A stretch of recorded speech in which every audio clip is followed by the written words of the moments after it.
is visual. Sharing, I think I've shared this with you in the past, the Portland devotees. In the very first summer, 1970, when I was a young devotee, bhakta at the Boston Temple, short version of ISKCON Press was in Boston. And when we came back from Sankirtan, every evening, we weren't supposed to go bother the art devotees, but I did. I didn't get told to leave. So I would sit and just watch them paint the paintings. And as they were painting, they would narrate the pastime of what they were painting. And I grew up, as my baby pablum was seeing paintings of Krishna, because at that time, the second canto and then Krishna book were being worked on by the art department. So hearing the pastimes and seeing the paintings put everything together for me. As a lover of a picture speaks 1,000 words, and so that's one of the main reasons why when I make presentations like this, I like to show the artwork, because it creates a picture in the mind, a visual picture in the mind of what we're also being given through the ear, the image or the vision through sound. Govardhan Leela, as you see, Krishna standing on a mound, because he was just 7 years old, and there were elders who were much taller than a 7-year-old, so he stood on a mound as he held up Govardhan Hill and kept the mountain above the heads of everybody and enjoyed pastimes with them uninterruptedly for 7 days. That's the pastime. And the pastime begins with Govardhan, or Giriraj. Giri means hill or mountain, and Raja means king. So the king of mountains. He was given that title by the mountains that were the sons of Dronachala. Dronachala is in an area west, according to Garga Samhita, west of Bharata Varsha, in a place called Shamali Dvipa. So the description in Garga Samhita goes like this. In Krishna Loka, Krishna was smiling very mildly and sweetly, and Radha noticed, and she asked Krishna, what's the cause of this happiness that you're feeling? And Krishna's reply was, very soon, both you and I will descend to the earthly realm and perform our eternal pastimes there for the benefit of all. And Radha was a little hesitant, expressing, how can we be separated from the river Jamuna and all the cows and Govardhan Hill? These three items were mentioned. And Krishna said, that is not a problem. All have made their appearance in the material world, and they will also be with us when we perform our pastimes together. Thus Radha was very pleased. So how Govardhan appeared in this world is described in Garga Samhita, that by Krishna's indication, Giriraj descended as the son of Dronachala, and when Giriraj, he got that title, Giriraj, because the other mountains recognized he's the best. So from that time he was called the king of mountains, Giriraj, and also Govardhana. Those names were given from the time of his appearance in this world.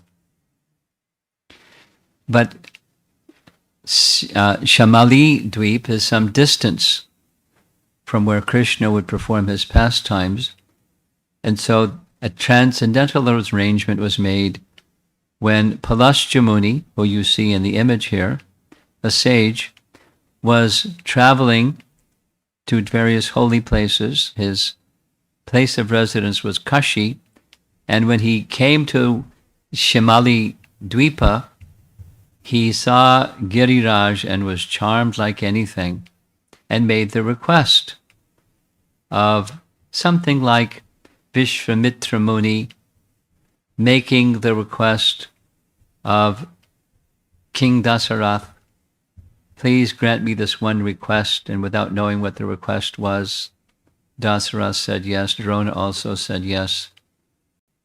And Drona saying, yes, whatever it is you like. You're a great sadhu. What would you like? I'd like to take Giriraj with me back to Kashi. There are no mountains there. And if he accompanies me, I can then perform my austerities and activities on the slopes of Giriraj. Now,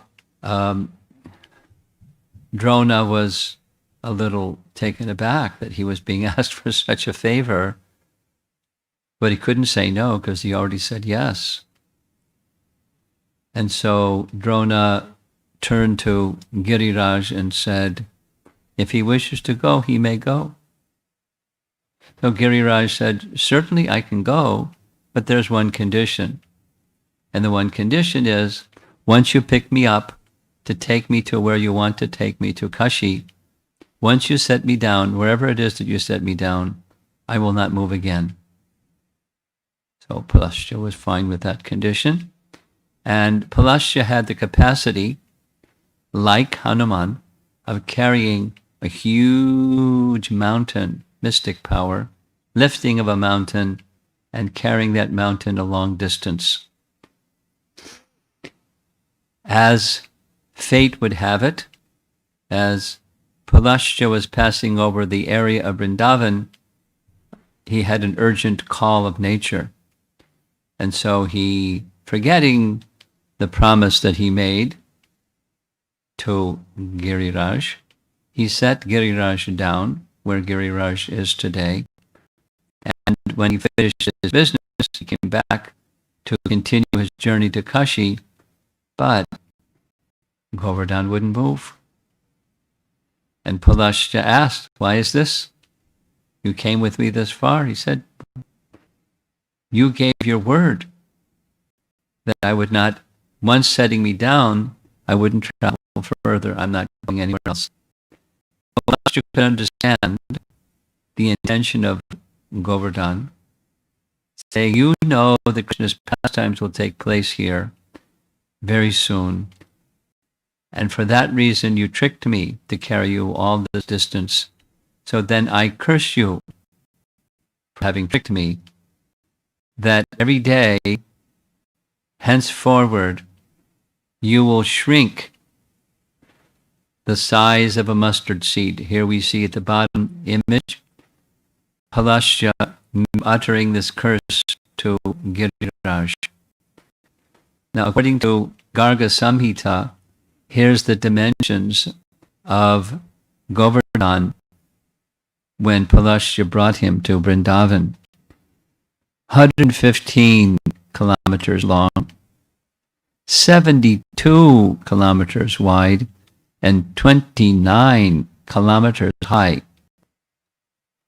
That's the equivalent of 2 yojanas, or it says 18, it should be 16 miles. Have you seen a mountain that's 16 miles high? That's a very high mountain. But when we look at Govardhan today, Govardhan is now only 80 feet tall and the highest point. So that means the curse of Palasya is still in effect. Not only people who make Govardhan Shilas to be worshipped in their home. But the height of Govardhan is shrinking.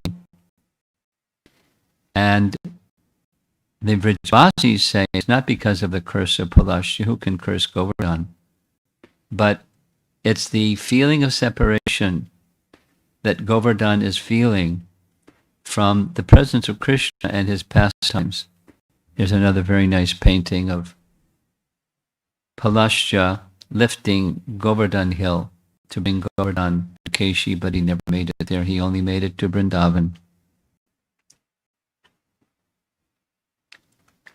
Now I'll ask you a question.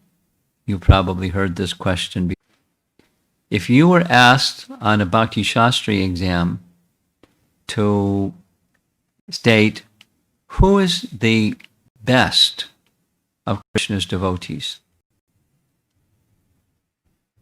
you might say Arjuna, because Krishna says, Bhaktosi me sakacheti.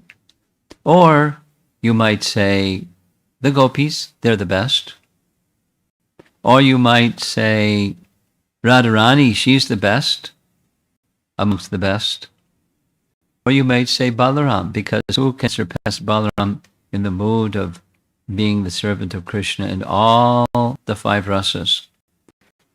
But let's take the words of the gopis found in Srimad Bhagavatam and their statement about the best of all the devotees of Hari is Govardhan Hill. Hari Dasa Varya is the Sanskrit phrase in the words of the gopis about Govardhan Hill. And they make this following prayer. Oh, my friends, this hill supplies Krishna and Balaram along with their calves, cows, and cowherd friends with all kinds of necessities. Isn't that the mood of a servant? Whatever the master requires, without even asking, abundant supply is there for the needs and requirements of the master, such as water for drinking, very soft grass, caves, fruits, flowers, and vegetables. In this way, the hill offers respect to the Lord. Not only respect, but active service. Here's a very nice painting of some caves in the side of Govardhan Hill where Radha and Krishna could perform their pastimes together, or sometimes Krishna would go there with the cowherd boys in the caves when it was raining, or when it was the heat of a summer day, they would enter into the caves and it was cool and soothing. Or in the peak of winter, those who have been to Vrindavan know winter, especially at night in Vrindavan, can be very cold. So the caves would provide shelter for the cowherd boys and the cows. The gopis continue. Govardhan features soft roots for eating, jewels for ornamenting the body, and flat places for sitting. Here's Radha Krishna sitting together by the side of Govardhan Hill, and they're seated on one of the flat places provided by Govardhan for their comfort. Another very beautiful painting, those of you can see. Up on the slope of Govardhan Hill, there's some cows grazing, and down by one of the streams is Krishna seated on a flat rock, Radha seated on a flat rock, and Krishna enjoying the pastime of playing upon his flute, and Radha's heart being chanted and charmed as they're sitting by the side of Govardhan Hill. Another very beautiful painting. You can see in the distance there's some cows on the side of Govardhan Hill. At the very top, you can see a temple. We'll describe this temple a little bit later. And there they are, the divine couple at the base of Govardhan Hill, enjoying themselves with Govardhan in the background. In this way, the hill offers respects to the Lord. Thus, Krishna, in the form of Govardhan Hill, shows how to render pure devotional service. The phrase used by the gopis is Haridas Varya. It's a nice phrase to remember. Haridas, of course, you know, the servant of Hari. And Varya is superlative. It's the best, or he is the best of servants of Hari, although he's also Hari at the same time. Here you see an aerial photo or a Google map photo or image of Govardhan Hill. Now, Govardhan Hill is quite long and narrow, as you can see. Here it's pictured in a diagonal position, but actually Govardhan Hill is due north and south, with the tail at the bottom on our lower left of this photo, and the head on the upper right. It's described that Govardhan is like a peacock, and the torso, the middle part of the peacock's body, is Govardhan Hill. You can see in small print, there's Govardhan, and just underneath the letters of Govardhan is Manasi Ganga, a very celebrated part of the Govardhan Hill or Govardhan circumambulation experience. And at the very bottom, it's like a peacock perched on a branch of a tree, with the tail of the peacock drooping, punch. The left-hand corner is the tail of Govardhan, then going up to the right, the head of Govardhan, with the two eyes of Govardhan as Radha Kund, Shama Kund, and the mouth of Govardhan, Mukharavind, is also there in that section of Govardhan. In this way, the white section, the middle like torso of the body of the peacock, that's Govardhan town. So there's an image of Govardhan Hill, and now let us begin the pastime. The pastime takes place when Krishna was just 7 years old, and it starts in the afternoon, because in the morning, the cowherd boys were hungry, and there was this discussion with the Brahmins and then the wives of the Brahmins who supplied Krishna edibles in a very wonderful mood. And after that pastime was completed, came the Govardhan Leela. The painting that you see here is Krishna seated along with Balaram next to him, having a discussion with Nanda Maharaj about the yajna that was being arranged. Krishna saw massive amounts of articles and paraphernalia meant for some kind of a festival, so he inquired from Nanda, "My dear father, it is the duty of a father to give teachings and instructions to the son. So I would like to know from you, it appears that there's a big festival. Can you tell me what is this festival that is being arranged? Is it something he gave two options. Is it something that's enjoined in the Vedas, or is it a family tradition?" Now, things that are family tradition are not just pushed to the side, but they don't hold the same gravity or weight that something that's enjoined in the Vedas holds. So he wanted to know which of the two is it. And if it's enjoined in the Vedas, then I have additional question, and that is, please describe to me the purpose of this particular festival or sacrifice, because even when you do things that are enjoined in the scripture, if you don't know the purpose behind them, you don't get the full benefit. So, my dear father, please explain. Here's another very nice painting. You can see in the foreground, in the front left of the painting, there's the paraphernalia for the yajna. In the left side of the painting, that's the brahmanas ready to perform the yajna. And behind Nanda Maharaj and on his right side, there's the elders of Vrindavan listening very carefully to this discussion between Krishna and Nanda Maharaj.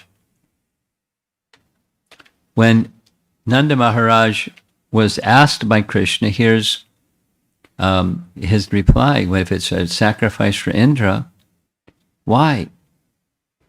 Since Lord Indra cannot in any way change the destiny of human beings, which is born of their own nature, why should people worship him?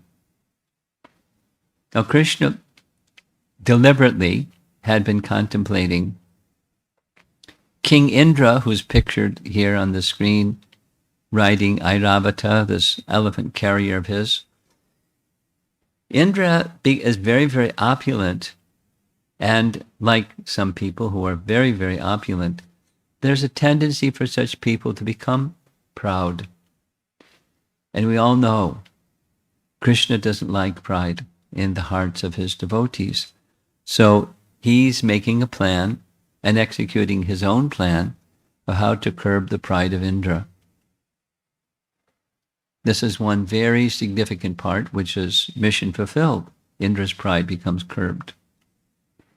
He has additional considerations. One of the qualities of Krishna described in Nectar Devotion is that when he does one thing, he's simultaneously accomplishing many things. One of Krishna's qualities. So an additional thing that Krishna wanted to accomplish was he wanted to give, this is my favorite one, by the way, he wanted to give all the residents of Vrindavan an opportunity to be with him uninterruptedly. Because the normal flow of Krishna's pastimes during different parts of the day, he is sometimes with the cowherd boys, sometimes with the cows, sometimes with the elders, sometimes with the young gopis, sometimes in the barn milking the cows. In different ways, he's giving attention and affection to different of his devotees in Vrindavan, but when he's giving attention to one, the others are not envious, but they're feeling some separation from Krishna. And this is quite natural. In any relationship, there's meeting and there's separation, and things are incomplete if it's only one or only the other. So to make the relationship complete, Krishna wanted to be with the cowherds, all the cowherds people and all the cows and all the calves and every living entity, even the birds and the beasts and everyone, being together uninterruptedly for a period of time. That was one of the main contemplations of Krishna for the Govardhan Leela. So Krishna's here, you see on the screen, what he's speaking is called karma Meemangsa philosophy. You can read the details in Krishna book, but essentially, karma Meemangsa philosophy says like this: there's no need to worship God.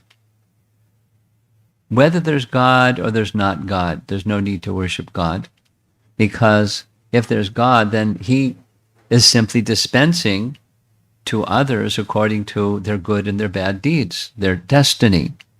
He's the dispenser of destiny. So that means above God is karma. So just do good karma and everything will be nice. You don't need to worship anybody, even if there is an Indra. No problem. Let there be an Indra. Do good work. No need to worship Indra. It's an atheistic philosophy. So instead, he said, take all this paraphernalia and make instead a sacrifice for the pleasure of three things: cows, Brahmins, and Govardhan Hill. Everything that's been collected as paraphernalia for worship of Indra, let's perform a yajna for the pleasure of these three. And all the items of ghee and grain and so forth, let's let them all be cooked and make various food preparations like sweet rice and vegetable soups, fancy cakes, baked and fried, should be prepared. And milk and milk products should be taken for this sacrifice. That's Krishna's indication, and so that's what they want to do. The Brahmanas should also be engaged. Those who know the Vedic mantras must properly invoke the sacrificial fires. Then, after all of that, feed the priests with the nicely prepared food, reward the cows, give them cows and gifts, and after giving food to everyone else, including such fallen souls as dogs and dog eaters. We don't know about dog eaters in Vrindavan, but Krishna is mentioning them anyway. You should give grass to the cows and then present your respectful offerings to Govardhan Hill. So guess what? They did all the things that Krishna said. After everyone has eaten to his satisfaction, you should all dress and decorate yourselves handsomely, and then circumambulate cows, brahmanas, sacrificial fires, and Govardhan Hill. Here we see little Krishna and Balaram by his side, and right directly behind him is Nanda Maharaj and his elder brother Upananda and their wives and other elders of Braja. Down below, that's some cowherd boys. And over to the right, looks like demigods observing this activity.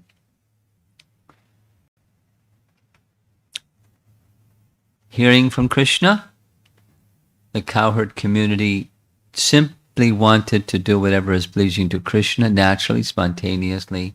Here we see Nanda beginning some abhishek of Shila of Govardhan. They did all of what Krishna said.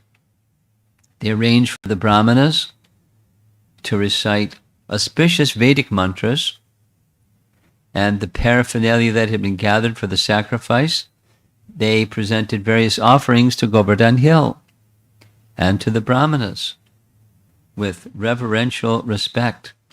And the cows, look at all these cows. It looks like the inside of a palace. So that's what the Goshals in Vrindavan looked like at that time. And ample supply of grass for all the cows. And then, as Krishna wished, the cows, bulls, and calves were put in front, and they all circumambulated Govardhan Hill. Here on the left side is more of the feeding of the cows. On the right side is the cowherd boys milking the cows so we can have their celebrated yajna. And following behind the cows and the calves and the bulls, the beautifully ornamented cowherd ladies followed along, riding on wagons, drawn by oxen. And they sang the glories of Lord Krishna. And their songs mingled with the brahmanas chanting of benedictions. Picture in your mind or hear that sound vibration of many brahmanas chanting Vedic mantras, the ladies singing songs in their inimitable, delightful fashion, describing pastimes of Krishna, particularly pastimes of Krishna in Vrindavan. Here we see this is the very first of the Govardhan Parikramas, historically. And when we go on Govardhan Parikrama, we're just following in the footsteps of Nanda, Jasoda, and the cowherd community of Vrindavan.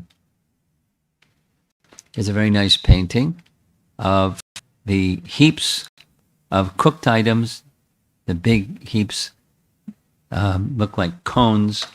That's mounds of rice and pots with cooked vegetables and dairy products of so many descriptions and cakes, and we'll hear what some of those offerings were. Here's an area of Govardhan where the Anukut was set up. The many cooked items were laid out, and it's a really huge area, as you can see. So they had a lot of cooking, and it filled up that cooking area.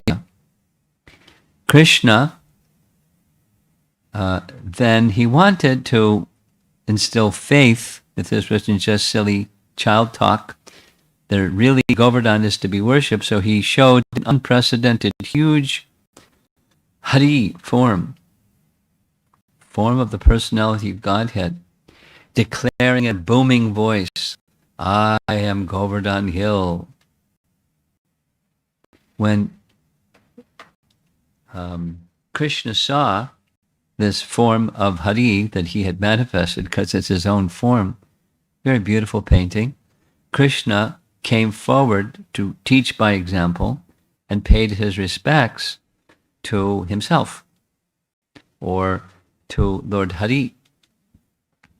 And if you look behind Lord Hari, that's Govardhan Hill. Now, Govardhan Hill is both Krishna himself, and Hari is Krishna himself, and the two-armed childlike form is Krishna himself. That makes at least three forms of Krishna simultaneously present in the same picture, although their forms have differences. This is the nature of Krishna's inconceivable potencies. So Krishna said, just see how this hill has appeared in person and bestowed mercy on us. So he offers his respects to Hari and takes the role of Hari Das, although the deity is Hari Das Varya, the image of Govardhan. And although the Annakut was huge, you saw that area, that piles and piles and piles of cooked food, when the offerings were made, lo and behold, everything soon disappeared. That is, Sri Hari ate everything. So that was very nice, except Krishna then called out, or Hari Das called out, Aniyor, Aniyor, which in the local language means, I want more. Maybe some of you had in your worship, or will do later today, a worship of Govardhan Hill by doing like what you see. There's Hari Das, or placing before Govardhan Hill so many cooked items. Different temples have their contest. The next year they have to do better than the previous year, and so on. Just sharing, because it's a working day in China. Tomorrow in China is Govardhan Puja. But because they work, so they had their Govardhan Puja celebration today, which was their evening, which was our morning. And huge hill of Govardhan in these little gatherings of devotees. I'm inspired. I hope you are too. All around the world, this Anukut offering to Govardhan is just at the heart of the practice of bhakti for everybody. And many, many, many. Some, 50 preparations, some 64 preparations. And, they're just into it, just because it's pleasing to Lord Hari. This is Govardhan Puja. Meanwhile, in the heavenly realm, Indra was really agitated, because he understood Nanda was going to do a sacrifice for me, but instead it got hijacked by a little boy. Little boy, 7-year-old boy. Nanda just got bamboozled. He got misled. And now they're accepting Krishna as their Lord instead of me. So he became very angry.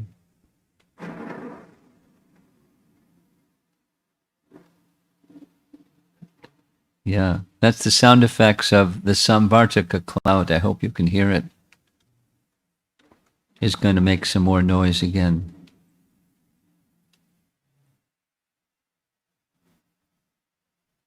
One more.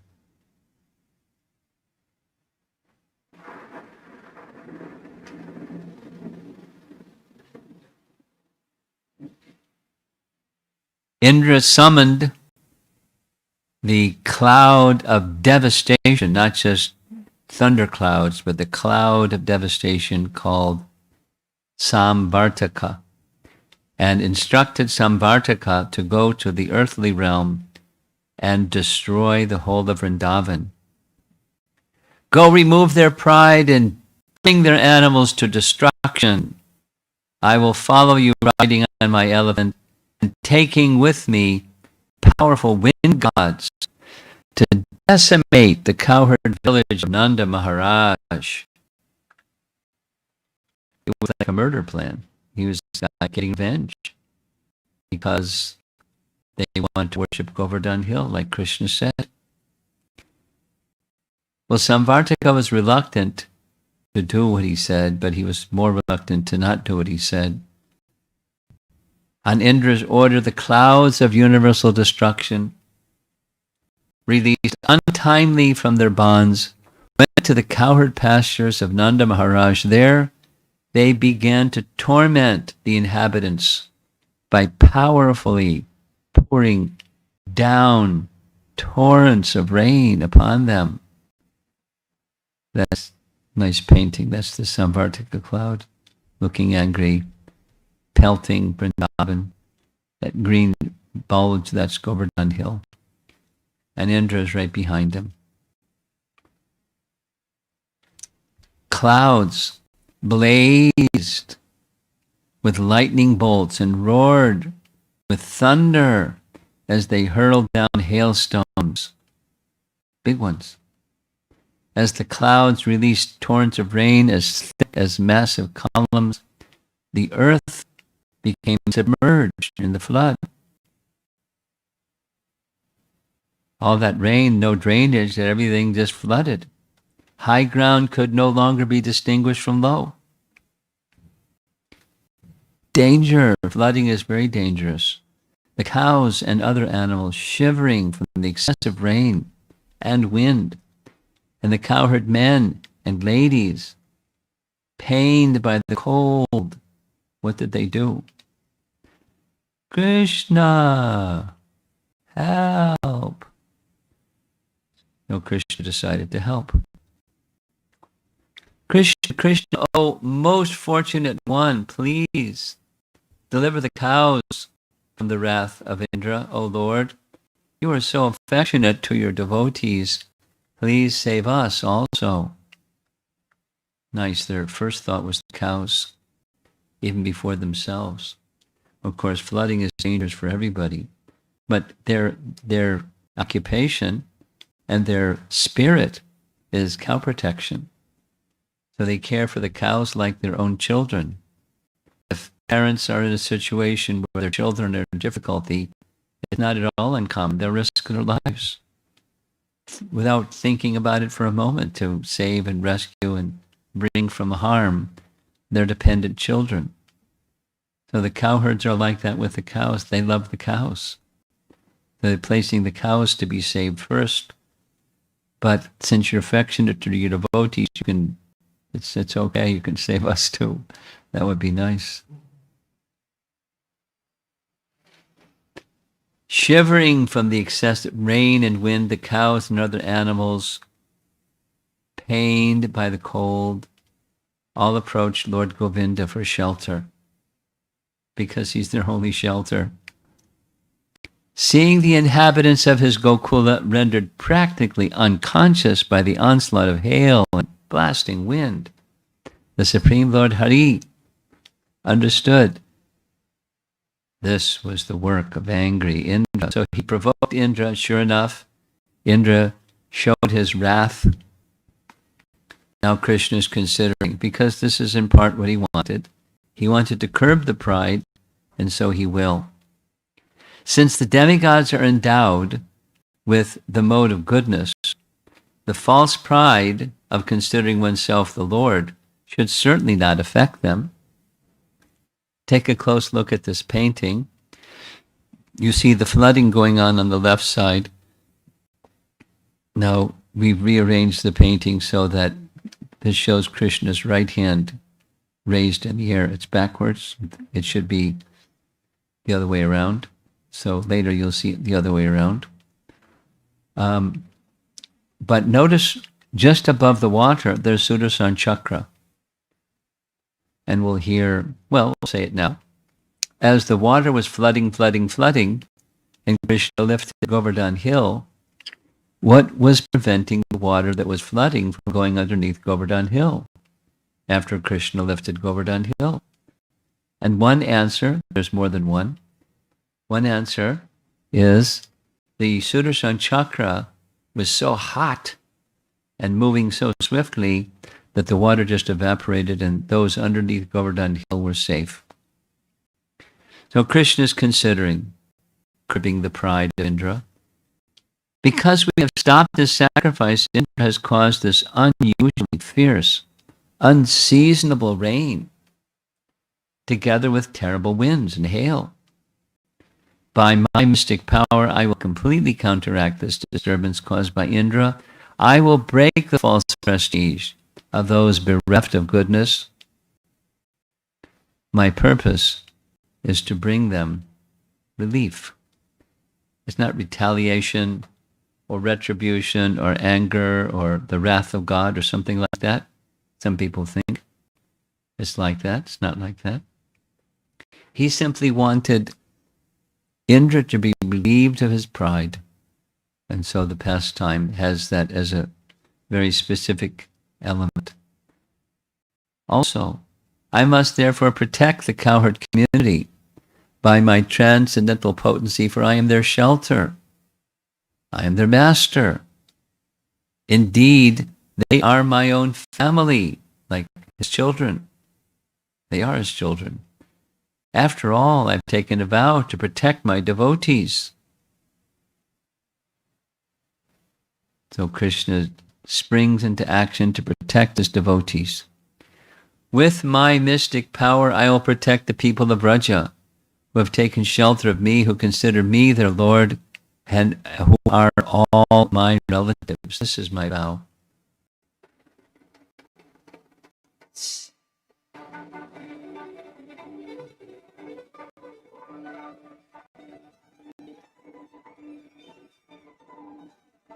Krishna's lifting Govardhan Hill. That's the background music.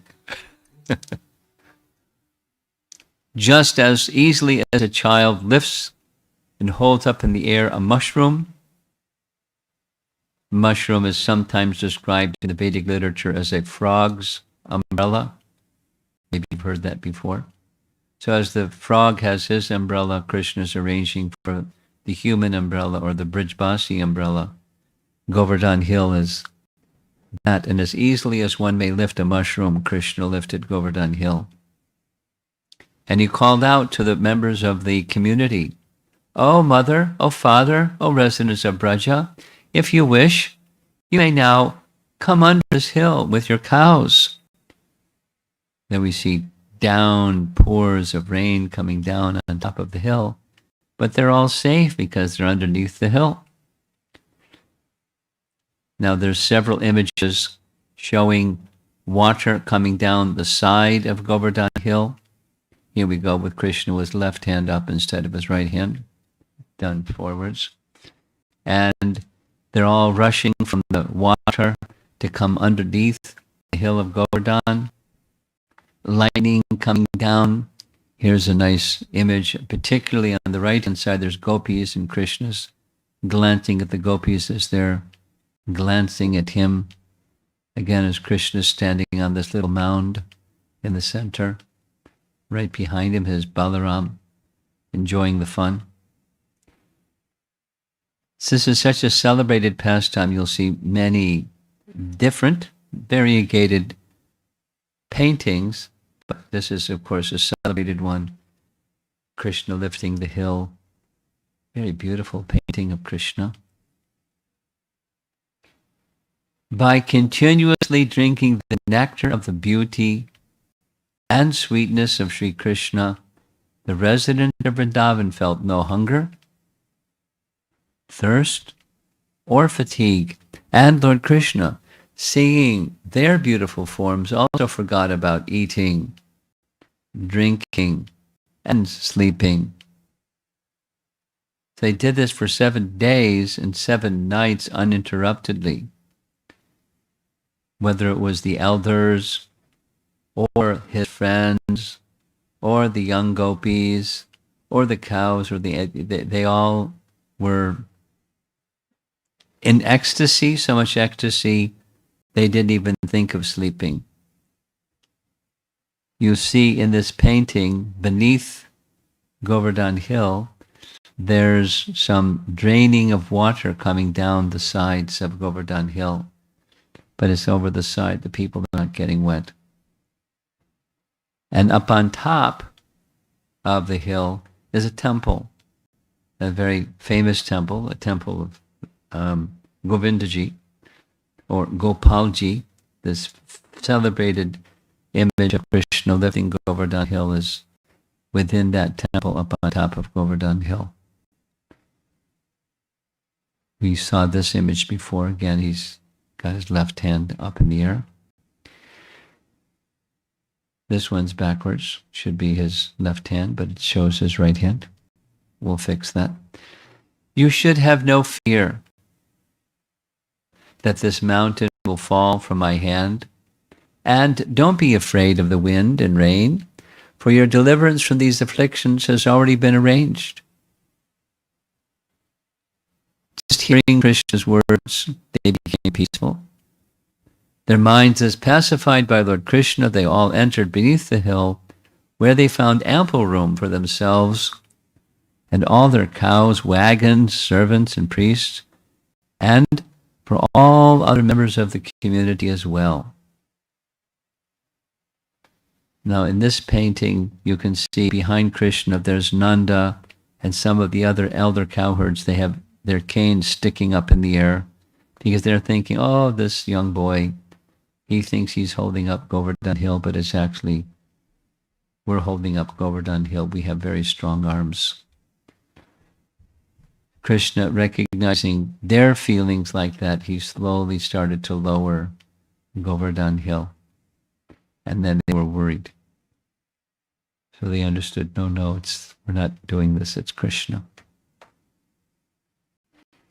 Lord Krishna, forgetting hunger and thirst, and putting aside all considerations of personal pleasure, stood there, holding up the hill for 7 days, as the people of Braja gazed upon him. Now you can try, if you like, hold your arm up in the air for however long you want to hold your arm up in the air. A few minutes, an hour, 2 hours, all day long. You can't do it. A whole week. So you just hold it without a hill on your arm, you're going to get tired. But Krishna didn't get tired. They were enjoying within just by seeing the beautiful form of Krishna. Lord Krishna held up the mountain while his praises were chanted by the residents of Braja, all of whom had now the opportunity to dwell together with him, and who glanced at him with joyful and amazed eyes. Thus, the cowherd men and women were all elated, and out of loving affection, they opened their eyes wide. Now, this is an unusual painting. Doesn't look like the whole of Vrindavan is underneath, just a few. And up on top, there's 2 peacocks up on top of the hill and some lightning in the sky. But it's an artistic rendering. We'll hear that animals and birds and so forth, they were also not disturbed because they were in such proximity to Krishna the whole time. There in the upper right-hand corner, there's Indra riding his elephant. And below the hill, the residents of Vrindavan feeling fully protected by Krishna. Krishna's lifting of Govardhan Hill is full of fascinating details and has for thousands of years remained one of his most famous pastimes. Here's Krishna lifting the hill with Nanda directly in front of him, but notice the cowherd boys are on one side and the young gopis are on the other side. And Krishna is exchanging loving glances at this time with the young gopis. So their separation from Krishna was being pacified by seeing him uninterruptedly for 7 days. Here's an ISKCON artist, I believe it's Vrindavan Das, with the 8 principal gopis and Radha. Radha, of course, is in the throne, and seated before her, playing the tambura, wearing a peacock-colored dress, is Lalita. And to our right, or to Radha's left, in a blue sari with diamond-studded sari, is Vishaka. And surrounding Krishna are the other gopis, offering various articles, waving chamra, and bringing edibles and playing musical instruments. They're enjoying being in Radha Krishna's service. This painting, you saw just the right-hand side of it. Now it's the whole painting. This is a B.G. Sharma painting. Ordinarily, a large Karhud community, which included many thousands of cows, calves, bulls, and so on, could not fit under the base of a medium-sized hill like Sri Govardhan. However, because the hill was in ecstasy, being touched by the hand of the Supreme Personality of Godhead, it acquired inconceivable power and even felt the hundreds of deadly thunderbolts thrown upon its back by angry Indra to be offerings of soft, fragrant flowers. In other words, no problem. Bring it on. They're in ecstasy in any case. At times, Sri Govardhan was not even aware that the thunderbolts were striking. Expressed in Hari Vangsha, another Vaishnava text, Sri Govardhan can give shelter to all the 3 worlds, what to speak of the simple land of Braja. Now the gopis, they themselves were wanting Krishna's protection and shelter and association, but Krishna's capacity to give that shelter is easy for him. No problem at all.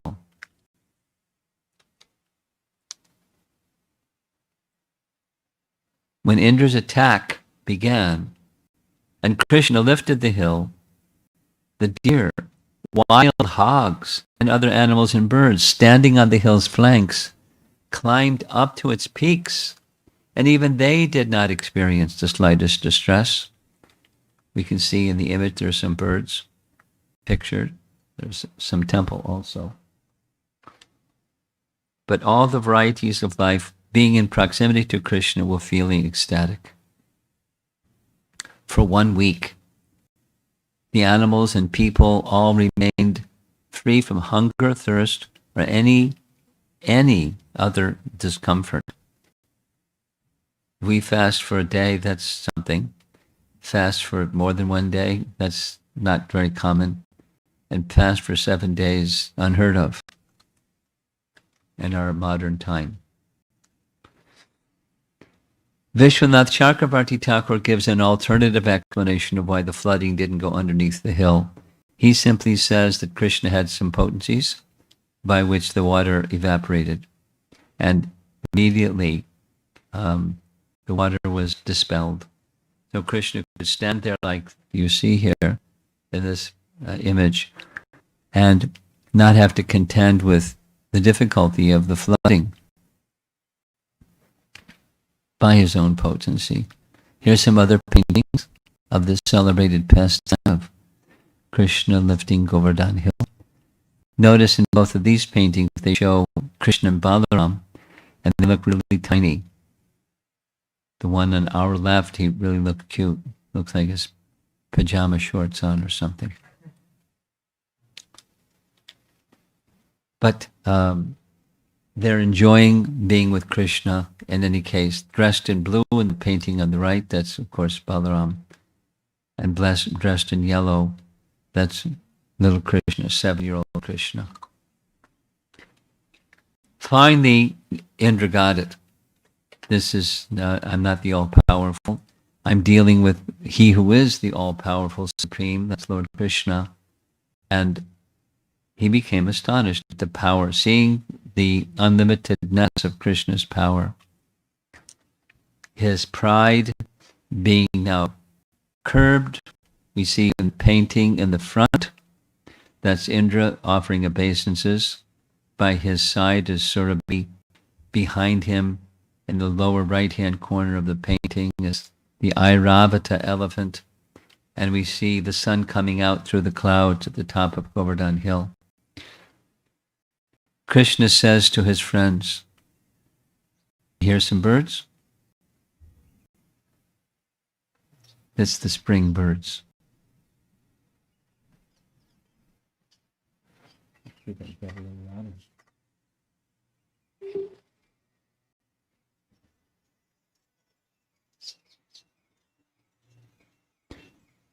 "My dear cowherd men, please go out with your wives, children, and possessions. Give up your fear. The wind and rain has stopped, and the river's high waters have subsided." From the sky, the demigods saw all this happening, and the image is meant to show showering flowers from the sky and beating their kettle drums and blowing on their conch shells and singing the glories of Krishna. They were as happy as can be, and the residents of Vrindavan were happier than happy as can be. They were in ecstatic love for Krishna, specifically in conjunction with their natural love for Krishna. And while everyone was watching, the same Supreme Lord Krishna who lifted Govardhan very carefully, very gently placed Govardhan back in exactly the same position as it was before. In the center of this photograph of Govardhan Hill, you again see a photo. This is not just a drawing. This is the photo of that temple. Now we, in ISKCON, we follow Lord Chaitanya. We don't go walking on Govardhan Hill, but some of the Brijbasis do. And so they maintain a temple up on top of Govardhan Hill like this, a temple of Gopal. Surrounded by his loving cowherd boyfriends and Lord Balaram, Krishna then went off to the place where he had been tending his cows. The cowherd girls returned to their homes, singing joyfully about the lifting of Govardhan Hill and all other glorious deeds performed by Lord Krishna, who had so deeply touched their hearts. So this is the end, essentially, of Govardhan Leela. And we have one more little section I'll continue, that's the deliverance of Nala Kuvera and Manigriva.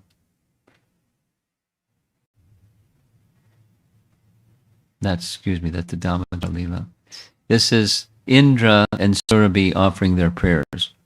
So there we see Surabhi, mother of the cows, came from her planet to see Krishna. She was accompanied by Indra. Now there's a little detail that you may appreciate. There are Surabhi cows in Krishna Loka for sure.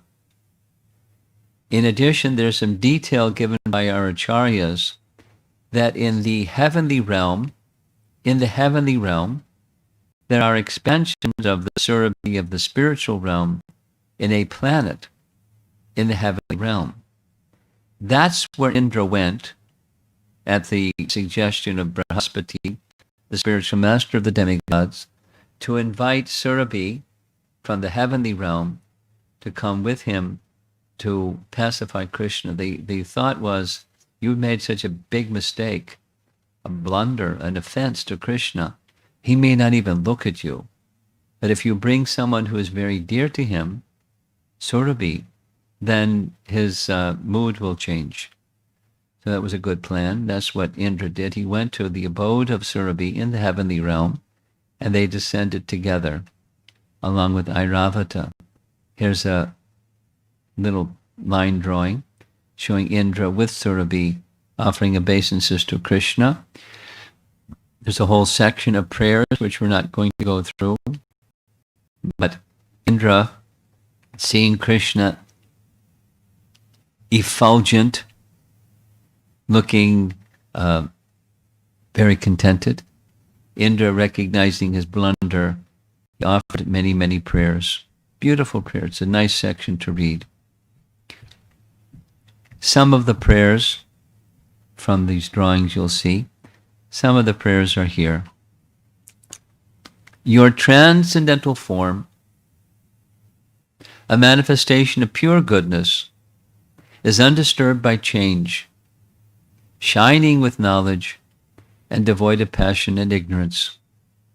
In you does not exist the mighty flow of the modes of material nature, which is based on illusion and ignorance. How then could there exist in you the symptoms of an ignorant person, such as greed, lust, anger, and envy, which are produced by one's previous involvement in material existence and which cause one to become further entangled in material existence? And yet, as the Supreme Lord, you impose punishment to protect religious principles and curb down the wicked. Pretty interesting way of Airavata offering Abhishek. He's got a bucket or a kumbha, exactly was in his trunk, and he performed Abhishek for Krishna. You are the Father and spiritual master of this entire universe and also its supreme controller. You are insurmountable time, imposing punishment upon the sinful for their own benefit. Indeed, in your various incarnations selected by your own free will, you act decisively to remove the false pride of those who presume themselves master of this world. Even fools like me, who proudly think themselves universal lords, quickly give up their conceit and directly take to the path of spirituality, to the path of the spiritually progressive, when they see you are fearless even in the face of time. Thus, you punish the mischievous only to instruct them. Again, here's Airavata in the upper left, giving Abhishek to Krishna. And in the upper right, that's Surabhi giving Abhishek to Krishna with her downpouring milk. Engrossed in pride over my ruling power, ignorant of your majesty, I offended you, O Lord. May you forgive me. My intelligence was bewildered, but let my consciousness never again be so impure. So this is Krishna and Balaram with cowherds behind him and Nanda Maharaj apparently, hearing the prayers offered by Indra. You descend into this world, O transcendent Lord, to destroy the warlords who burden the earth and create many terrible disturbances. O Lord, simultaneously you act for the welfare of those who faithfully serve your lotus feet. Again, nice painting. There's Airavata performing Abhishek. There's Indra with his hands folded offering prayers. And right behind both of them is Surabhi, looking for her chance to also bathe Krishna. And in the upper portion, that's the demigods, showering flowers upon the whole scene. Obeisances unto you, the Supreme Personality God, the Great Soul, who are all-pervading and who reside in the hearts of all. My obeisances unto you, Krishna, the chief of the Yadu dynasty, unto him who assumes transcendental bodies according to the desires of his devotees, unto him whose form is itself pure consciousness, unto him who is everything, who is the seed of everything, and who is the soul of all creatures, I offer my obeisances.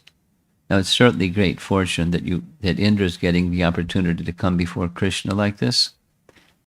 Even if he's been an offender, by his side he's taken off his crown, and Krishna is very patiently listening to his nice prayers.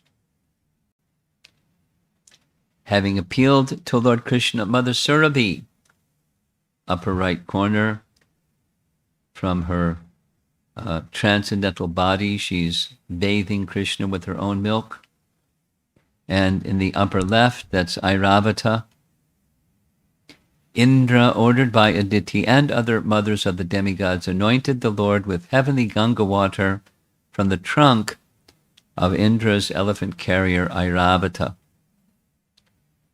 Then, in the company of the demigods and great sages, Indra coronated Lord Krishna and gave him the name Govinda. Now, commonly we hear it's Surabhi that gave Krishna that name.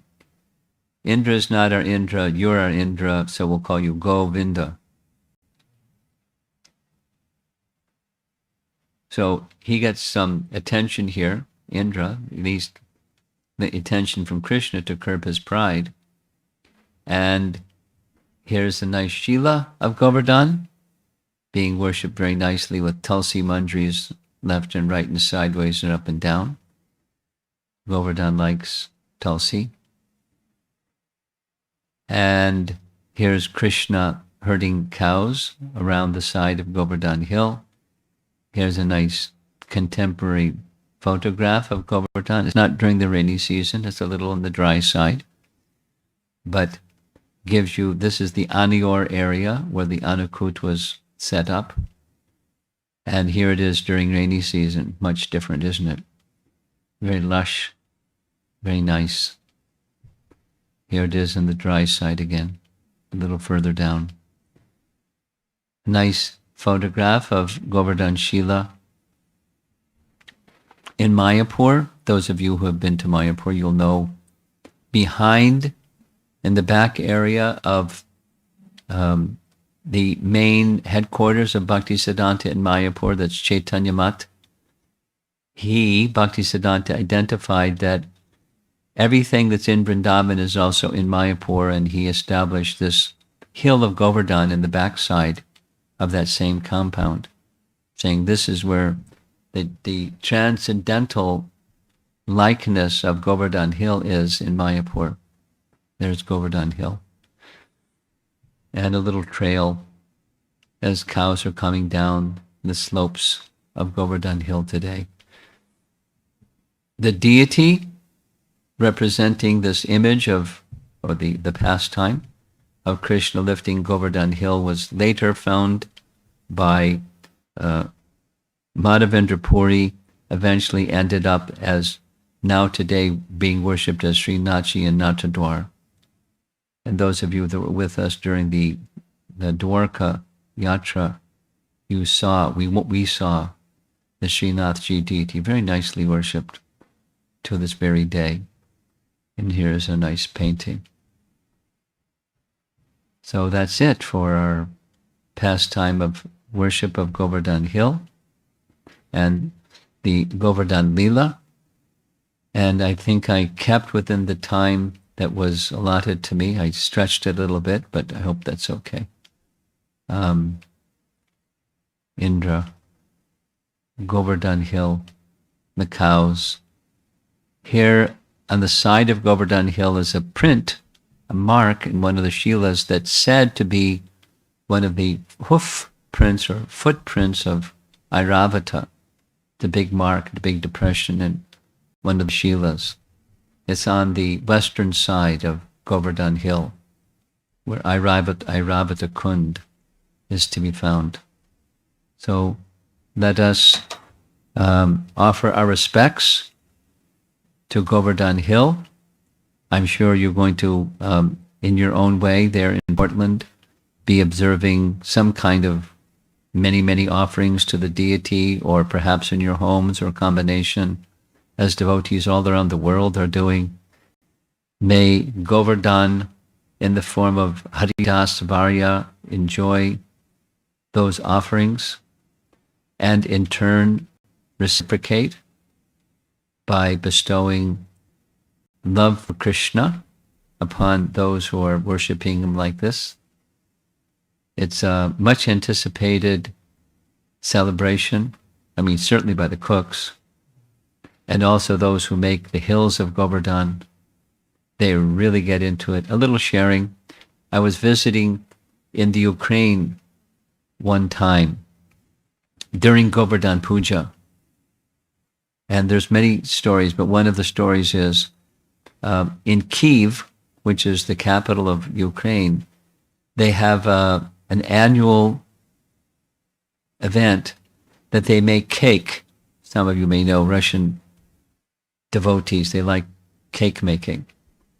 So they make a cake that each year is bigger and bigger and bigger. In that particular year, they had to rent a whole hall, and the television cameras were out filming how big this cake was. It was big as the hall.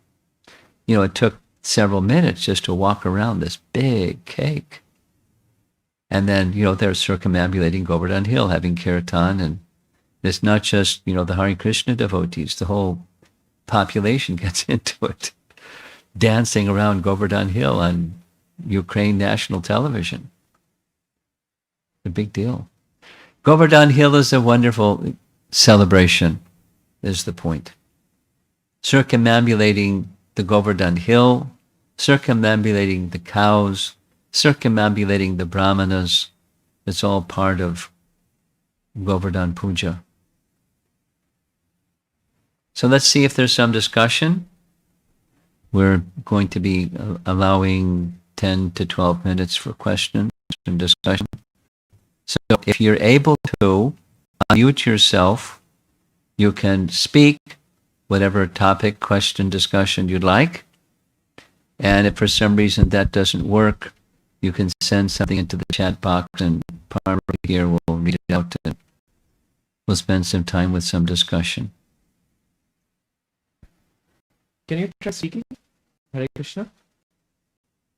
You're speaking right now? Alright. So it seems like still not working. That means we're having a technology problem. It worked in the middle part of today, and it's not working now. So feel free to just post in the chat, and we'll read it out.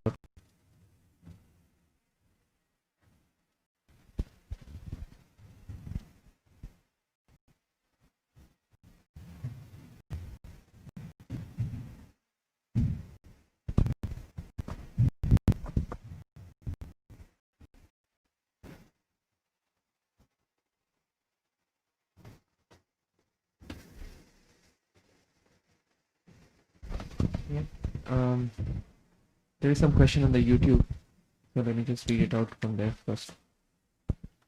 Hare Krishna Maharaj, this is from Chandu Prabhu. This is Rishabhanu Prabhu from Atlanta. My son Nandanandan, aged 5, has the following questions. Number 1, we know that we must not step on Govardhan Hill. Then why the cowherd boys other than Krishna are stepping on Govardhan Hill? We follow Lord Chaitanya, who set the example of not stepping on Govardhan Hill, because he saw Govardhan Hill as none different than Krishna. But those who are in Braja Leela, they're in the platform of spontaneous bhakti, and they don't see Govardhan Hill the same way that Lord Chaitanya saw Govardhan Hill. So they, as you see in the image, the cows are grazing, but not only the cows, but the cowherd boys would move about on Govardhan Hill. They're on another platform of devotional service. Question number 2 is why Krishna doesn't get tummy ache after eating so much offering? Oh, because he has the power of digestion.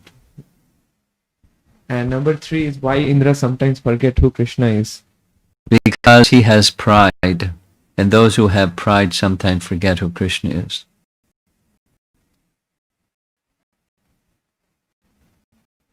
Jayachandan Prabhu, I still do not see any questions. Okay, I see some questions now. The question from Madhav Hari Prabhu. Hare Krishna Maharaj, thank you for the wonderful class.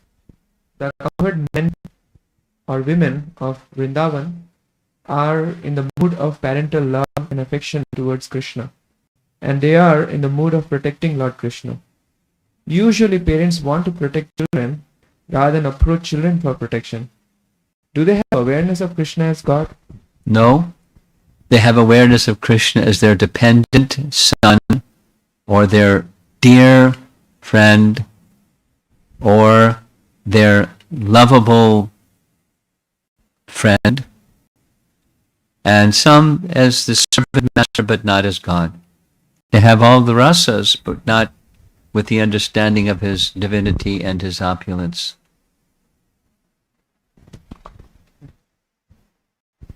Next question from Radha Kunda Mataji. Hare Krishna Maharaj, you have mentioned that you will talk about the temple on the top of Govardhan later. We want to hear something about that, something about the temple. Yes, I pointed it out later. In one of the images, very clear at the top of the hill, wasn't just a drawing, it was a photograph. The photograph is the photograph of the Gopal temple. So after Madhavendra Puri discovered the Gopal deity, eventually a place of worship, an altar, and eventually a temple was established, and that's that temple that you saw at the top of the hill. Later, for safety, the deity of Gopal was taken at a far distant place. Now that same deity is worshipped in Gujarat in a place known as Natadwar, but there's a Pratibhu or replacement deity in that temple at the top of the hill. Okay. Jayachandan Prabhu, can you try speaking Hare Krishna one more time? Just wanted to see if there is a hope. Okay, you're speaking. One more time? No good. All right. Nice try. We're trying technology, but it's not cooperating. So let's go back to the text messages. Okay. Next question from Narottam Vilas Prabhu. Hare Krishna Maharaj, thank you for the wonderful class with the wonderful slideshows and sound effects as usual. Maharaj, we were wondering, as Vaishnavas, do we consider Govardhan predominantly as Krishna himself or Varya, Haridas Varya, or devotee of the Lord? According to your inclination, you can see either way. It's commonly when we're doing worship of Govardhan, we place a peacock feather and a flute by the side of Govardhan Shila, which means we treat him or see him as Krishna, not different than Krishna. However, the other mood is also appropriate, particularly for those who are on the platform of spontaneous love. They will see Govardhan that way, like the resident of Vrindavan see Krishna like that. Haridas Varya, not Haridas, not Hari.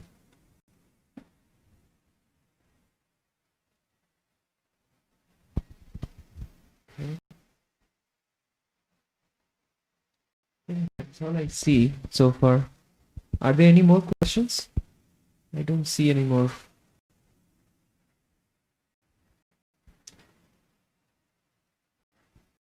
Okay, so since you're RT,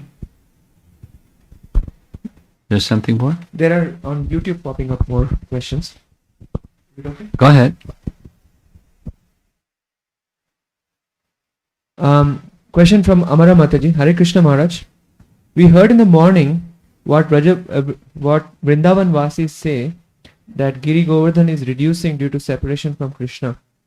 We have also heard that love and separation is the highest form of ecstasy for pure devotees. How to understand these two aspects of love and separation for pure devotees? How to understand them is to experience them. Like how do you understand feeling full? By eating to your satisfaction, you know what feeling full is. You can understand the feelings of love and separation by coming to the stage of attachment. Then you'll know what love in separation is. So if you want to know what that feeling is, become attached to Krishna, and then you'll feel it. Next question from Snehavalli Mataji. Hare Krishna Guru Maharaj. We know that after Brahma Vimoha Leela, Lord Brahma requested to be born as Haridas Thakur in Lord Chaitanya's pastime. So how did Indra corrected his offense? He requested forgiveness from Krishna, who granted it, and he went back. He didn't have the same good fortune to take part like Brahma did. He just received Krishna's forgiveness and he returned.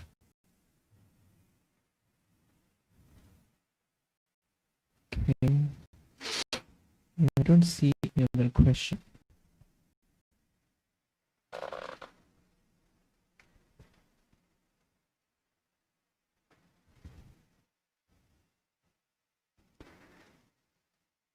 So our apologies on this end, Jai Sachinandan and others. Yesterday, the sound was working just fine.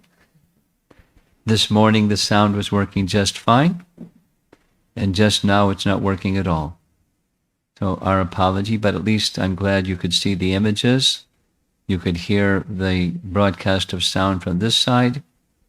And we'll pray to Krishna to fix the problem between now and the next class in about 2 hours. Hare Krishna. Thank you very much.